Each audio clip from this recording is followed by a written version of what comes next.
Your phone is controlling your life, and you know that, and I know that. I'm going to start this video off by saying your phone isn't necessarily a bad thing. Phones are a great piece of technology. We can use their immense power to better our lives through learning, connection, and many other positive things that our phones are capable of. But after this video, I want you to put your phone down and reconnect with yourself. And I'm going to lay out for you exactly how, why, and what you're going to do better once you do that. I'd like to start off by telling you, imagine a world where your brain is rewarded based upon hard work, the things that drive you further in life, rather than the dopamine that you're addicted to based off of your phone. There is a reason this video is slower paced. There are no fancy edits. It is a slow, methodical video. But I'm going to pack in as much information in here as I can to teach you exactly what you need to do. So imagine that world. Your next goal is laid out in front of you, and you literally, physically have no distractions to get to that goal. That's what's going to be on your mind. Your phone is your biggest distraction from life. It's escapism. Escapism was popular in the late 1920s and early 1930s, all throughout the 40s, and what was one of the worst periods in modern history. The United States went through the Great Depression, World War II, bad presidencies, all in that span. And escapism was the biggest thing they had around. Movies, dinners, things you could do for very cheap to just literally escape the reality that you're in. Now, I would like to say that we live in a pretty good time, relatively peaceful, pretty chill, free time to an extent. Yet, escapism today is 50 times worse than it ever was back then. Why? Because it's always with you in your pocket. Now, this is something that we need to eliminate, or we need to at least use less of. So right now, after you've imagined what your life could be like, with your goals out in front of you, literally no distraction possible, no phone to keep your mind off of life, I'm going to lay out for you exactly how. The first thing you need to do is make a promise to yourself. If you can promise yourself right now, this is the last video you're going to watch before you at least do something productive today. Get the lima beans out of the way, better known as the thing you don't want to do, the thing you're putting off. Do that before you open your phone back again at all. Put it on Do Not Disturb. If you have somebody you're messaging, tell them what you're doing. You'll be back later. Make the promise to yourself. That's step one. Now, a hack you can do to make it easier to get off of your phone is to grayscale your phone. Every phone has a downloadable app, or even a setting if you have an iPhone, where you can turn your entire screen to just different shades of gray at all times. Now, you might think this isn't going to work, but if you look at the research and the statistics, 30% of people are going to use their phone less with grayscale. And we're all about stacking odds in our favor around here, so I think that is something that you should try if you really can't get off of your phone. Next, I want you to figure out what you're going to do that's productive. Whether it's an exam you haven't finished, a test you need to do, homework, going to work, making some money, driving DoorDash, something you need to do that's productive and something that you don't want to do. That is important, that it's something you don't want to do. If you want to kick this addiction, there are physical things within our brains that we need to grow, just like you grow your muscles if you want to kick an addiction like your phone. Because your phone supplies you dopamine, and you are so addicted to the comfort of constant dopamine that's quite honestly probably why you clicked on this video now. Now, I know a lot of you are probably driving to work, you're probably in the gym, you're probably listening to this in the background, but here's where you need to focus. Right now, this next 30 seconds of the video is going to be the most important, to be frank with you on that.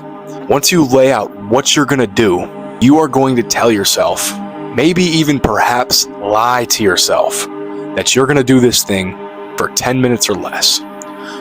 Let's lay it out. You need to go to the gym after this video. Okay, perfect. You probably don't want to put your phone down to go to the gym. It probably doesn't sound that great. You're probably going to even want to talk yourself out of it after this video is over, because you're going to see another video, hopefully one of mine, that looks entertaining to you. But you're going to lie to yourself. You are going to use your brain that has overruling power to shut off your phone, put it in your pocket, and drive to the gym. How are you going to do that? You're going to tell yourself, I'm going to go there and do 3 workouts. It's only going to take me 10 minutes, and then I'll leave. Then I can go back on my phone. Here's the trick. Once you do those 3 workouts, you are going to get into a flow state. Just like that. This does not take weeks, months, years. This takes 10 minutes to change your mind into that state. Once you're in that state, it might seem hard to imagine now, but you are not going to want to leave. You will stay towards the end, and you will achieve a goal. Now, let's imagine your workout's over, just completed. You're probably going to want to go back on your phone, but you've earned it this time, and you are going to associate this phone time with this real goal that you've achieved, and it's going to feel better and feel more rewarded. Humans have a reward system. That's what kept us alive through the times where we had to hunt for our food and sail across oceans for resources. Your reward system works very simply in that you need things to survive or flourish, and once you complete those tasks, you feel good about it. You get the dopamine. Now, the problem with your phone, and a big problem with video games, is it changes your reward system.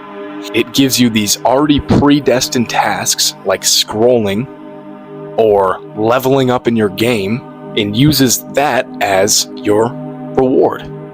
So you get used to looking at a screen, unlocking this reward system that's meant for survival, and all you're doing is sitting looking at a screen. You need to bring this reward system back to real life objectives. And here's something that I bet you don't know, which is very important. I need you to pay attention right now. There's things that you hate right now that I know that you want to do.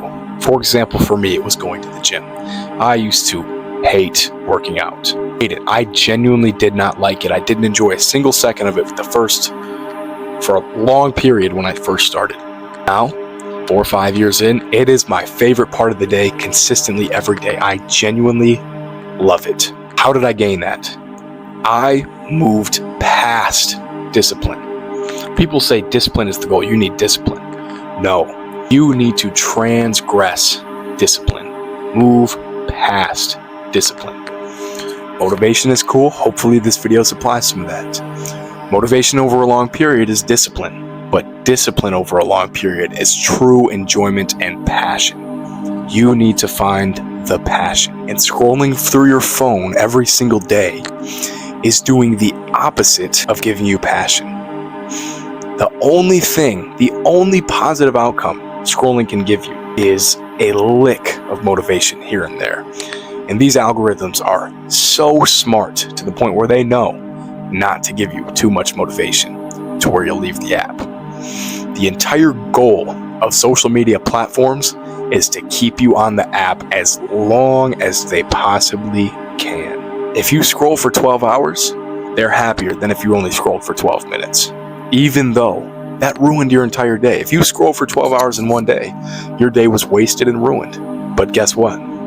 If everybody scrolled for 12 hours, social media platforms would be a lot happier and a lot richer than they are now.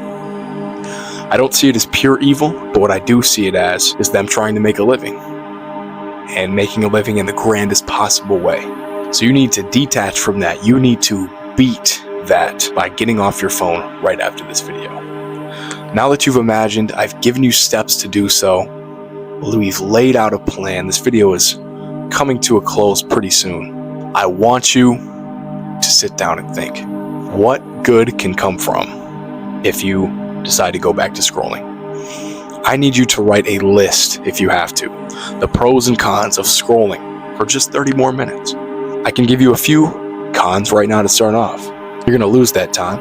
Your dopamine receptors are going to become even more and more used to this constant spike, which is going to make you sadder in the long run. You're going to get more tired. You're not going to want to do anything productive, and you're going to do it again tomorrow, more likely. I just gave you 4-5 cons to scrolling for just 30 more minutes. If you can even tell me 2 pros to scrolling for 30 more minutes, I would absolutely be shocked if anybody could come up with even one that's reasonable in the comment section. And I bet if you look in the comment section now, you won't be able to find a single valid reason to go scroll. Now, with this information, I want you guys to use it responsibly. I want you to share it with the people that you care about, because we all either are the person or know somebody who spends too much time on social media, not enough time on their goals. But I thank you guys for watching. If you want more motivation, if you want to learn more amazing, interesting things about the world, or if you just want a little break from the fast-paced environment of the world to come here and learn something and have a chat, I would love it if you would subscribe. But with that being said, thank you guys for watching. You guys get out of here.